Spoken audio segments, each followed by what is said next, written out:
नमस्कार. हे पहा गव्हाची शेती केलेली आहे. इथं गहू किती छान आलेला आहे पहा.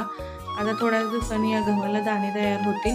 दुसऱ्या शेतात आहे त्या गव्हाला दाणे तयार झालेले आहेत. ते देखील तुम्हाला मी पुढे दाखवणार आहे. आणि इथे हरभऱ्याची शेती आहे.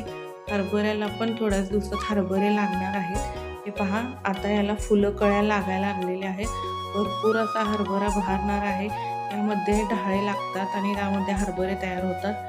त्यामुळे ही हरभऱ्याची शेती आहे. पुढे जाऊन तुम्हाला मी दुसरा रानातील गहू दाखवते. त्या गव्हाला पहा लोंब्या तयार झालेल्या आहेत, दाणे तयार झालेले आहेत. हा मोठा गहू आहे आणि इथं आमची माळव्याची शेती आहे. सगळं काही भाजीपाला आम्ही रानातच उगवतो. जसे मेथीची भाजी, कोथिंबीर, पालकाची भाजी, सगळ्या भाज्या, कांदा, लसूण सर्व काही इथे लावलेलं आहे.